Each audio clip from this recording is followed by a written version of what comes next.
At the beginning of today's video, I want to ask you a question. When a game transitions from early access to its full release, is it more likely to increase in price, stay the same, or decrease?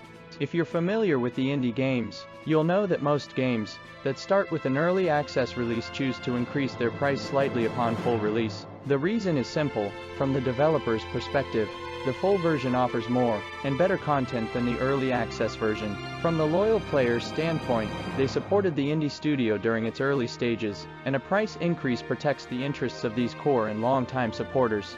So, it's quite reasonable. Interestingly, in the middle of this month, Songs of Silence announced its full release, and boldly dropped the price from $40 during EA to $30, with an additional 25% discount in the first week, bringing it down to $22.50. This move upset quite a few EA players. So today, I want to talk about this indie game, and see what it's all about.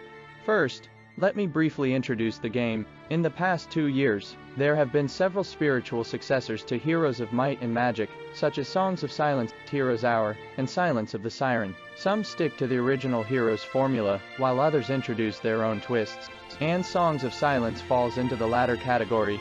Like Heroes Hour, Songs of Silence features automatic battles, a design choice meant to lower the barrier to entry and speed up combat. Additionally, the game simplifies one of the deepest aspects of Heroes of Might and Magic 3. It replaces the relatively free-form, adaptable building system with a linear prosperity level system. In combat, it swaps the iconic hexagonal turn-based strategy for a more self-playing chess-like system, emphasizing a lightweight experience. It's more akin to Total War than a traditional hero-like game. I've seen players compare Songs of Silence to a better-looking Heroes Hour, but I don't fully agree. While both games use automatic combat, Heroes Hour offers wilder numerics and various synergy effects between heroes and armies, allowing you to focus on finding the best combinations rather than micromanaging battles. The fast-paced combat amplifies the satisfaction of building an effective strategy. In contrast, Songs of Silence, despite its eye-catching art style, lacks the strategic depth expected from a hero-like game and the thrill of fast-paced combat.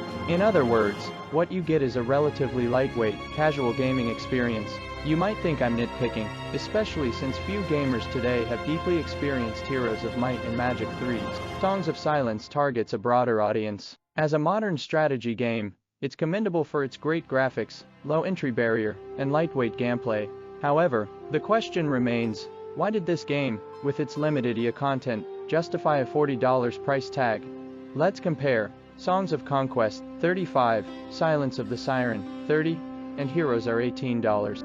Among them, Songs of Conquest is the most acclaimed recent title that closely resembles Heroes of Might and Magic 3, while Silence of the Siren, which is still an EA, has a high approval rating, and both offer solid strategic depth. Heroes Hour and Songs of Silence both aim for a lightweight experience, each with its unique flair. Interestingly, all these games are priced significantly lower than Songs of Silence, even the fully released Songs of Conquest and Heroes Hour. If you look at the early access reviews, most feedback echoes my points: great art, shallow strategy, high price, and insufficient content. In short, as a product, Songs of Silence's early access price did not match its content quality. However, early access is meant for feedback and growth. The full release is the complete package. If the developers listen to feedback and add more content before the full release, the game could still sell well. The Songs of Silence team clearly understood the game's core issues, and made a tough decision for the full release, a price drop. Given the game's update speed and frequency, it's hard to imagine a team of over 100 people working on it. And since the game's content and strategic depth couldn't meet player expectations, why not just lower the price? Admittedly, Songs of Silence's move was unexpected, but logically sound.